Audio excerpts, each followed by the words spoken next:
saya pas masuk kan lingkungan istana tuh apa ya, adem, asri gitu Pak. Nyaman gitu, buat duduk tuh kayak, oh pantas ya pada pengen 2 periode gitu Pak. Ada. Gimana, Pak? Belok kamu tajam banget.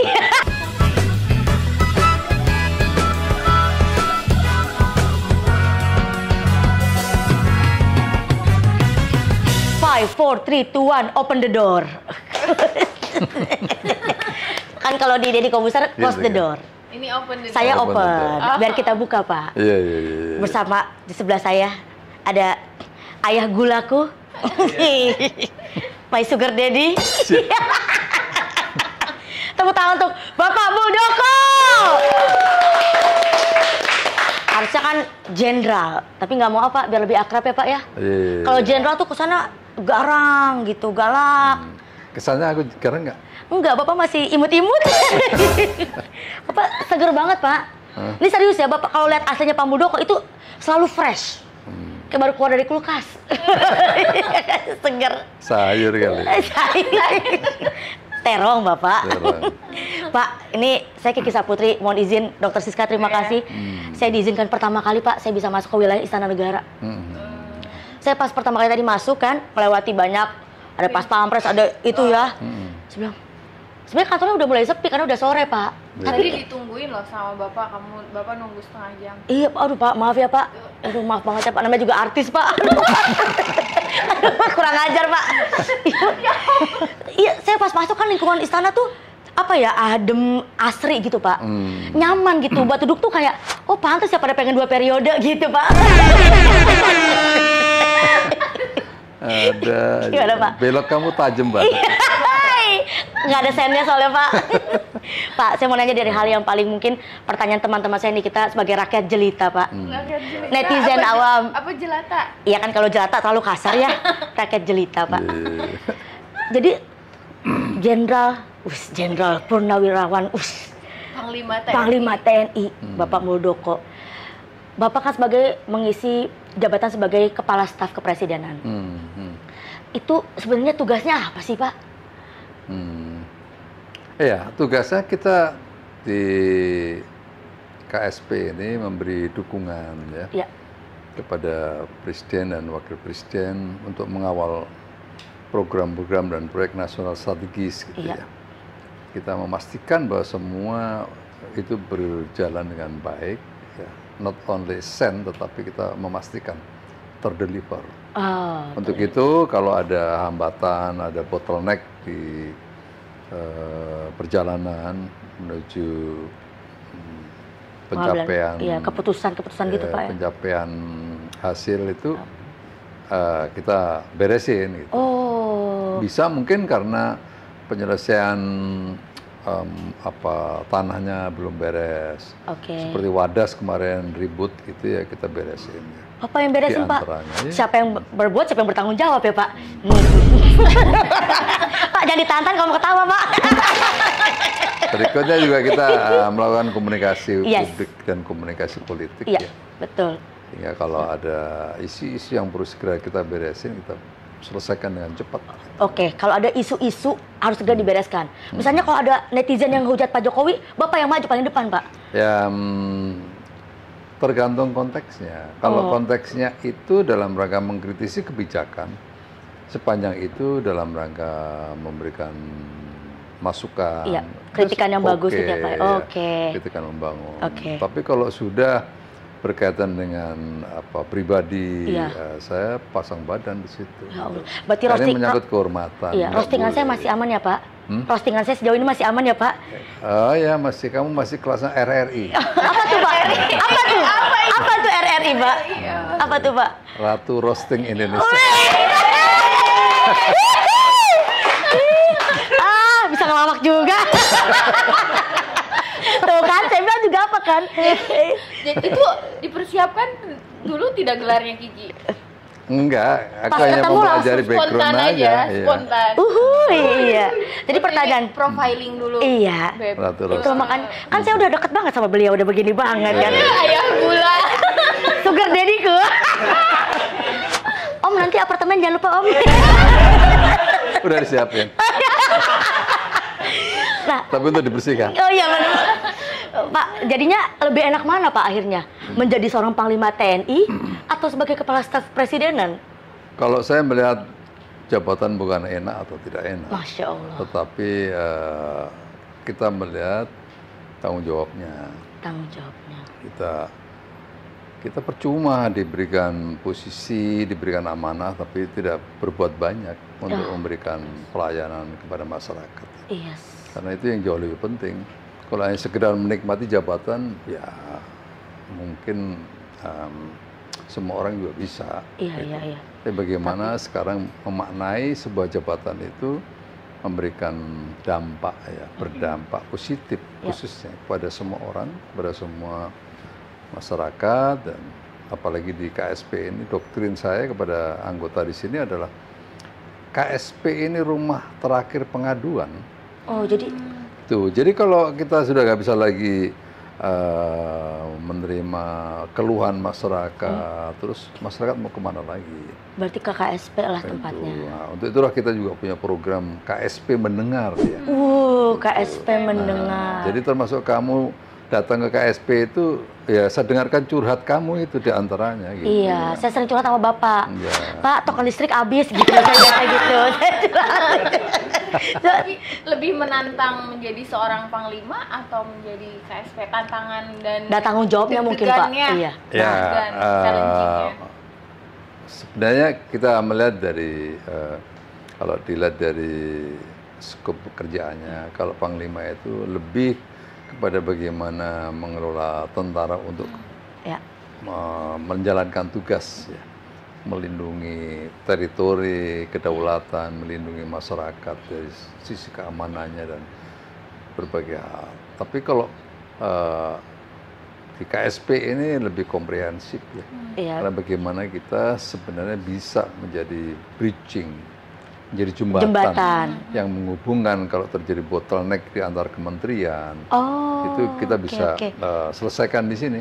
Biasanya banyak persoalan-persoalan yang sekian lama terduduk, berhenti, akhirnya baru dibuka kembali, Pak. Kita undang ke sini dalam tempo nggak lebih 1 jam, mesti harus ada solusi.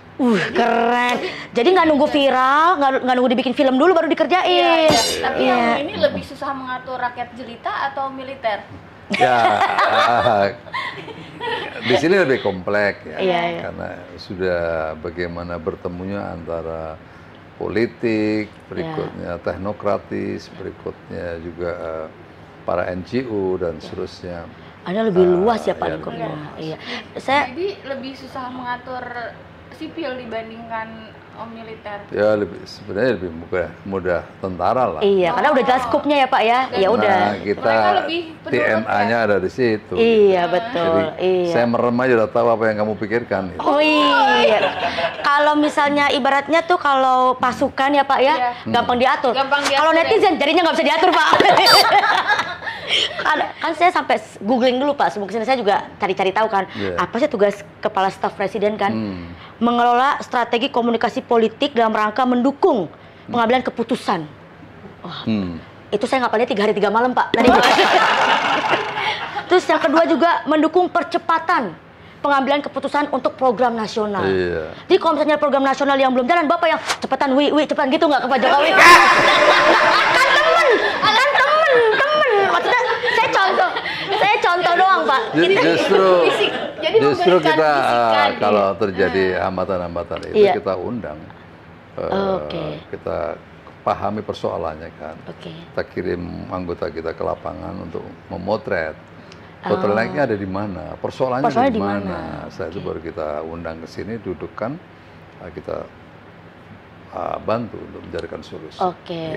Nah, kan kayak contoh misalnya kayak beberapa kebijakan-kebijakan presiden gitu Pak yang juga di termasuk ada banyak pro kontra dari netizen gitu. Itu berarti ada tanggung jawab Bapak di belakangnya? Ya, semua kebijakan itu memang teorinya itu kalau dilakukan Bapak mati, kalau tidak dilakukan Ibu mati.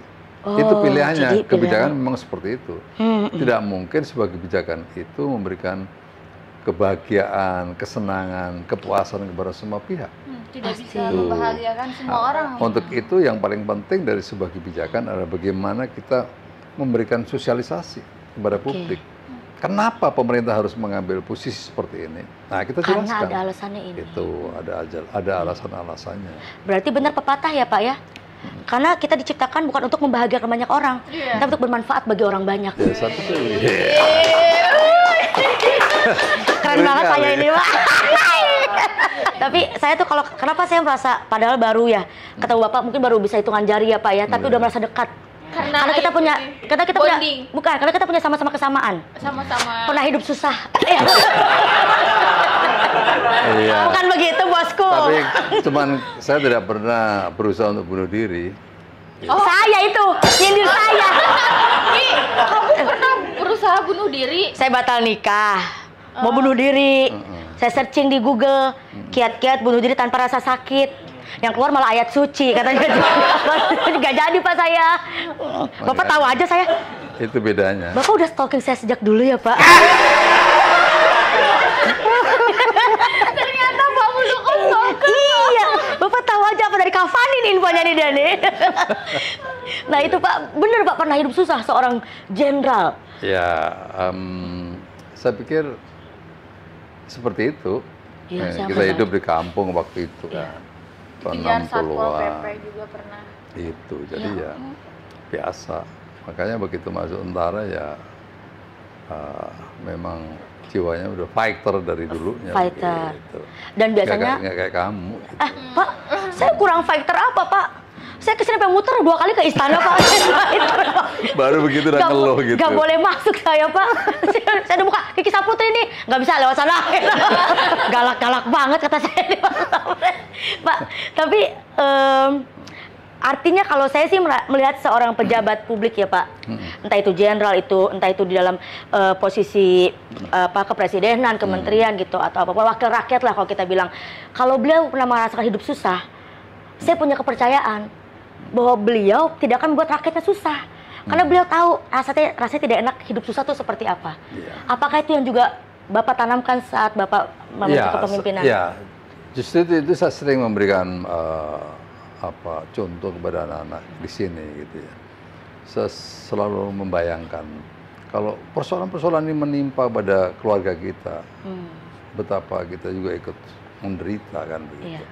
Waktu itu sepanjang kita bisa memberikan pelayanan kepada publik semaksimal mungkin kita berikan, karena kita punya empati ya, karena kita pernah berada di situ, itu sehingga kita yang kita kembangkan di sini adalah bagaimana memberikan pelayanan itu secara sukacita, ya. Nggak ada yang terpaksa dan seterusnya. Banyak kadang-kadang anak-anak itu heran juga, kenapa saya itu begitu mudah dan sering menerima semua masyarakat yang datang ke sini. Iya. Gitu. Karena saya memang Bapak merasakan dulu pernah berada di sana. Berarti waktu kebijakan Tapera Bapak nggak ikut campur tuh Pak waktu itu Pak? Saya sedih Pak itu Pak. Gaji saya dipotong lagi Pak. Tapi kan dipotong untuk masa depan. Ya masa depan orang lain Pak. Enggak juga, karena itu jangan salah, itu bukan iuran, itu adalah tabungan. Maknanya kalau itu tabungan itu ada yang akan kita ambil di depannya. Tapi kalau iuran bisa-bisa itu hilang barangnya. Tapi ini tabungan. Sehingga kamu kalau sudah punya rumah, tidak harus diberikan rumah, tapi bisa uangnya itu diambil untuk perbaikan rumah, untuk mempercantik kamu sendiri, bisa aja begitu. Investasi. Ya, biasanya saya kalau mempercantik endorse Pak, biasanya Pak, nggak bayar. Biasanya di klinik Dokter Siska Pak, kalau mau cantik ya kan. Cuman kan, ya mungkin kan akhirnya jadi, saya juga sempat menyinggung sih Pak waktu itu di Twitter saya. Ini dia Twitter saya Pak. Nah, ntar ada yang muncul tuh Pak di editor. Saya bilang karena ada banyak yang mengeluh, artinya kayak ya buat makan aja masih susah, apalagi harus dipotong buat tabungan. Kalau nabung mah nggak usah disuruh, kali kita nabung sendiri-sendiri aja dah. Gitu Pak. Itu bagaimana menyikapinya Pak? Begini ya, kadang-kadang ada sesuatu yang harus dipaksakan ya. Karena kalau enggak, nanti persoalannya muncul di belakang hari. Nah, tugas negara untuk mengatur rakyatnya, ya walaupun kadang-kadang nggak menyenangkan aturan itu, tetapi terpaksa dilakukan karena apa? Karena pemerintah memikirkan saat ini itu yang belum punya rumah itu jumlahnya besar sekali. Padahal ya inflasi di sektor perumahan itu cukup tinggi. Ini kalau tidak dimulai mengumpulkan duit untuk memberi sesuatu ke depan, maka semakin tidak terjangkau. Itu sih sebenarnya. Jadi sebenarnya ini bentuknya tabungan. Ya, tabungan. Jadi tabungannya mau kita, kalau misalnya kan saya udah punya rumah, jadi tabungan itu nggak kita pakai buat rumah juga boleh aja, Pak? Boleh, bisa nanti diambil pada saatnya. Ada masanya, Pak? Berapa tahun harus ditaruh sebelum bisa diambil? Itu ada masanya, memang ada masanya. Ada masanya. Ya. Berarti itu akan tetap jadi nanti, Pak? Kan ditunda dulu katanya. Dan nanti memang akan baru diberlakukan 2027 kalau tidak salah. Saya sebagai perwakilan rakyat jelita, kalau disingkat PRJ, Pak. Perwakilan rakyat jelita, Pak. Iya. Jadi mungkin ini, Pak, kekhawatiran saya dan juga masyarakat, ya, bahwa mungkin gini, yang kami khawatirkan adalah banyaknya akhirnya uang-uang yang menjadi mohon maaf ya Pak, hanya dikorupsi Pak. Saya setuju itu. Untuk itulah maka Pak, saya juga dikorupsi Pak. Masa kekhawatiran itu kan Pak? Saya setuju dengan pandanganmu itu mewakili banyak masyarakat Indonesia, karena pengalaman selama ini banyak pengelolaan dana-dana masyarakat yang tidak transparan. Nah, itu Pak. Untuk itu maka di Tapera ini ada sebuah komite yang menaungi.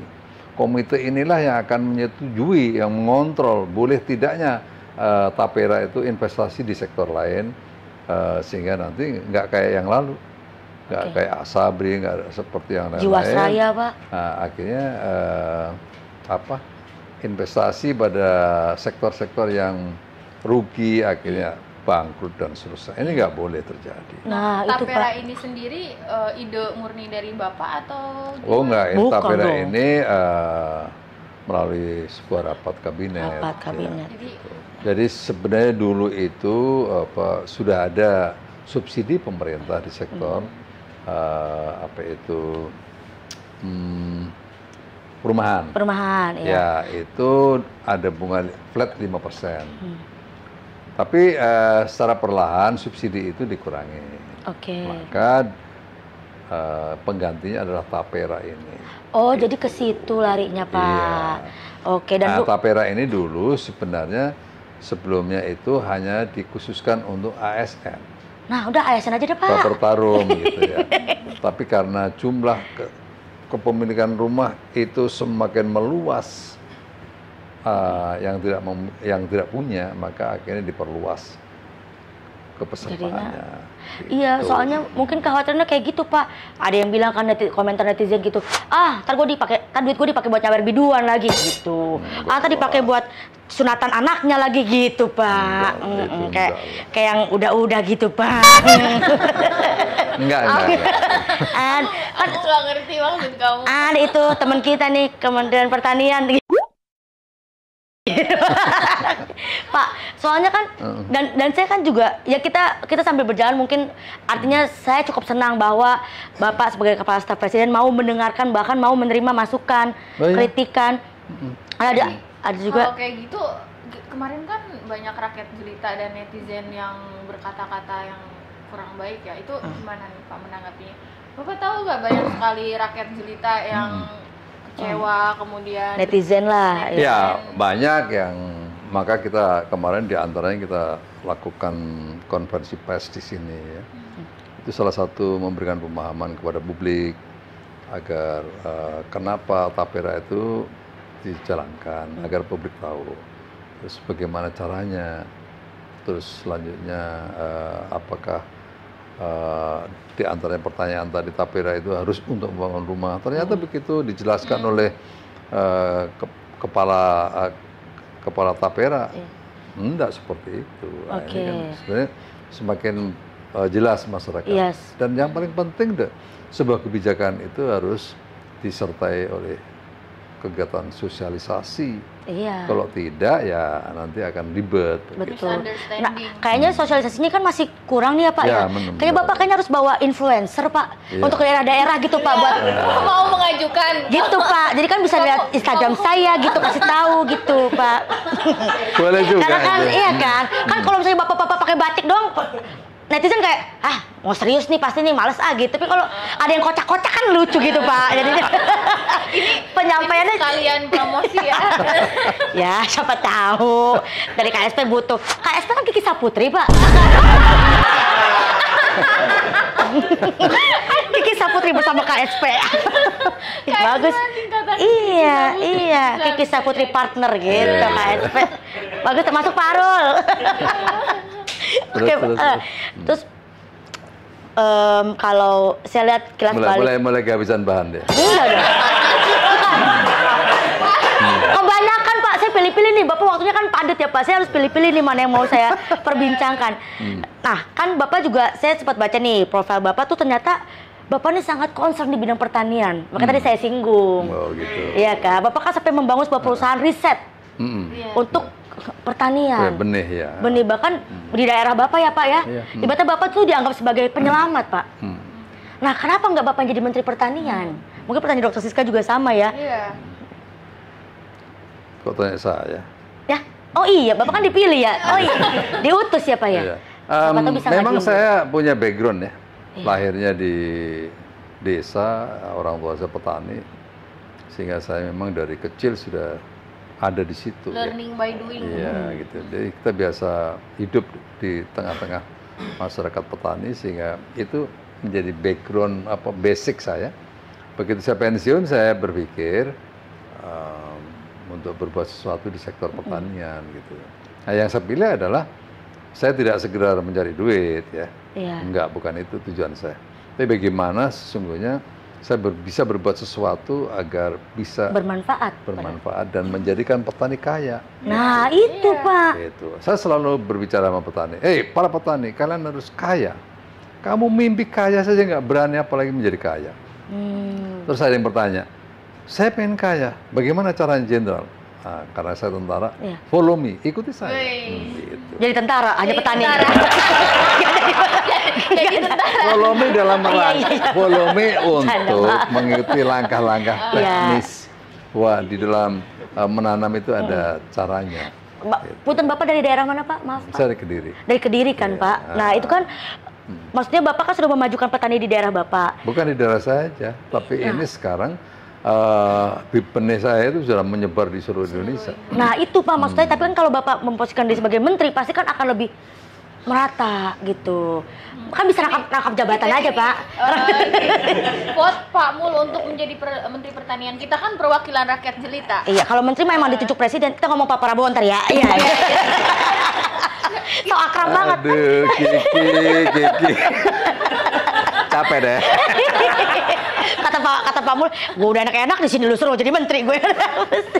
Iya Pak, siapa tahu akhirnya karena menurut saya kita butuh orang yang mumpuni di bidangnya Pak untuk menjadi seorang menteri, bukan hanya mohon maaf ya Pak ya. Karena utang budi gitu Pak.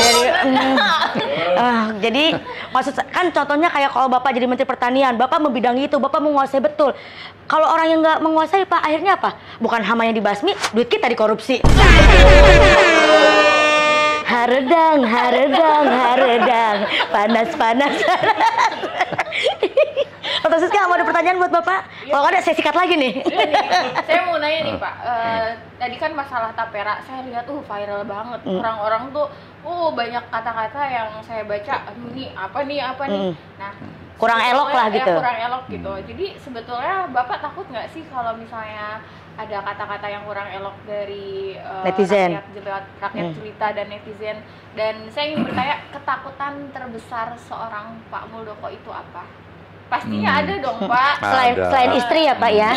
Saya waktu di Semarang pada waktu itu festival HAM ya. Terus ada demo di depan. Saya datangin. Dia tidak mau menerima saya, nggak ada masalah. bagi saya. Bapak samperin, Pak. Tapi saya melihat apa sebenarnya yang menjadi tuntutan. Ya. Mau yang demo setan pun saya terima juga. Tapi bagi saya adalah Nggak kelihatan tuh, Pak. isi dari apa yang ingin disampaikan itulah yang bermakna bagi kami.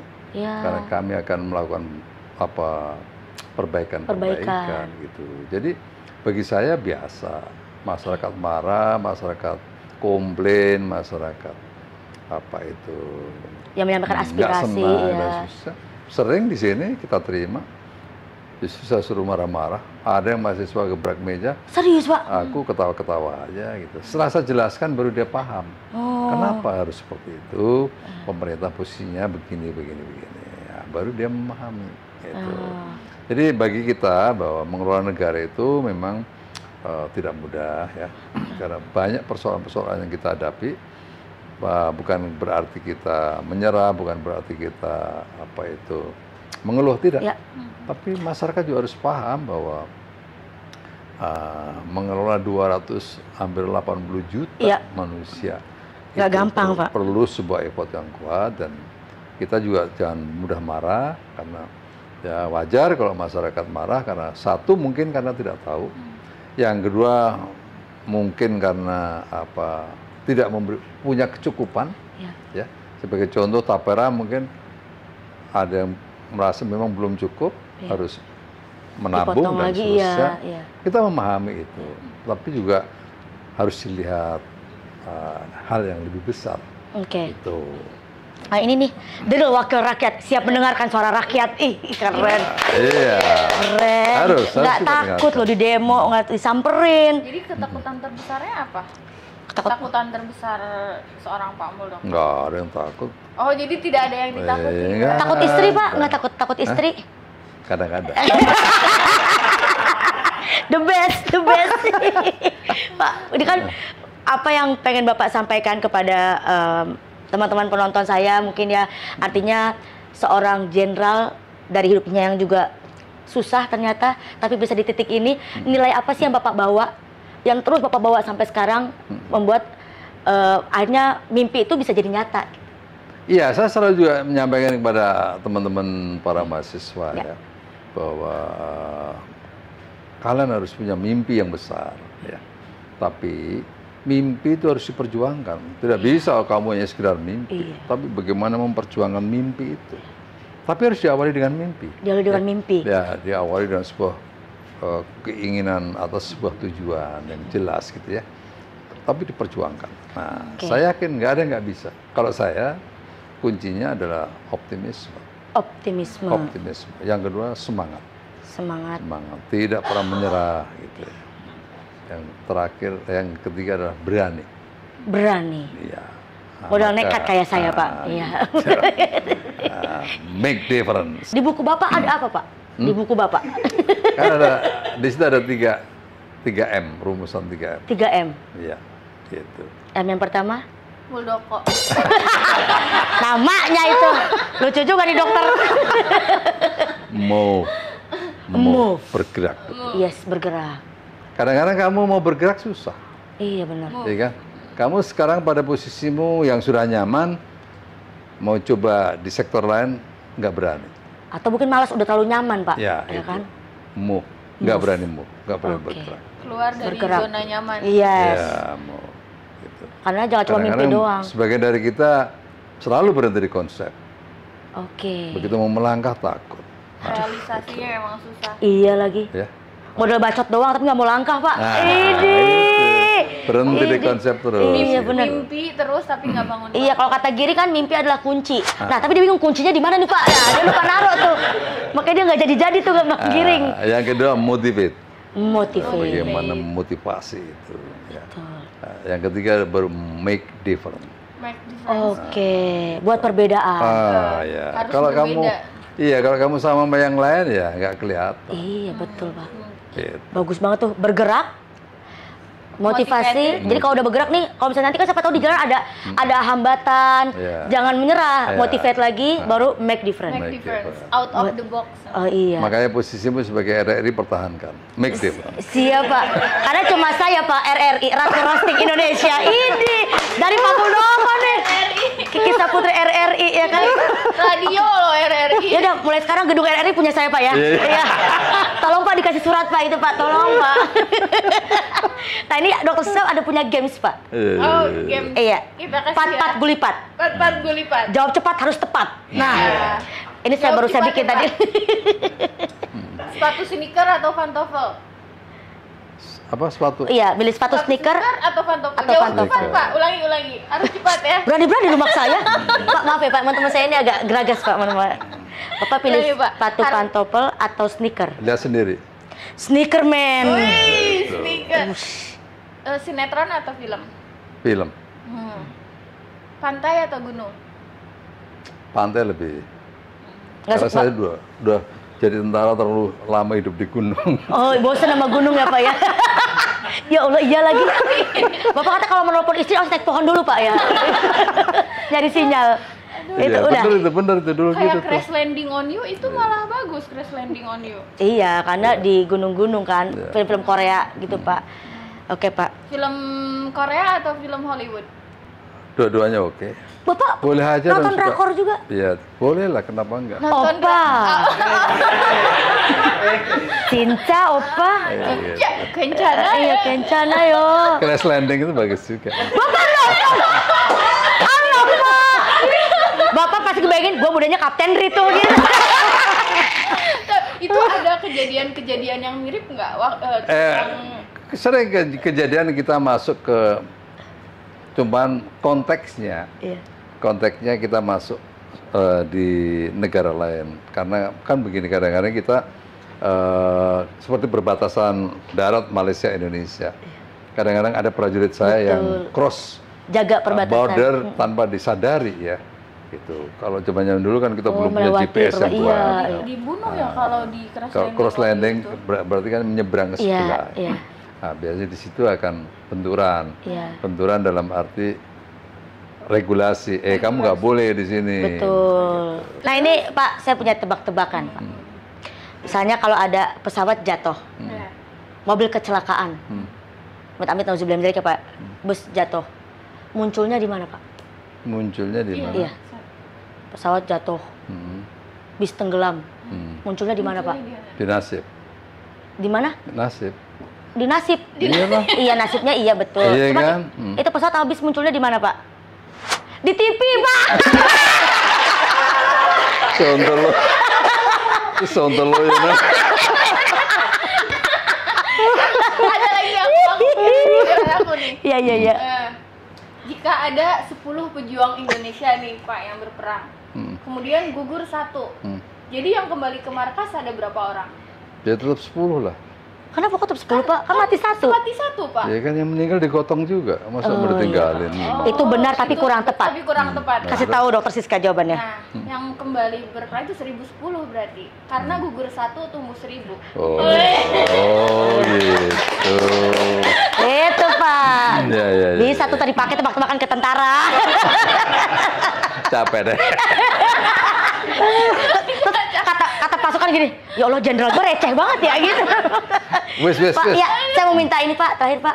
Apaan? Minta tanda tangan Pak. Oh, lu serius baca? Iya, saya kan nih berani memimpin. Ah, iya. Kapan Pak memimpin rumah tangga sama saya Pak? Bercanda ya Pak. Berani memimpin, Mohon izin Pak. memang. Move, motivate, and make a difference. Yes. Mantap.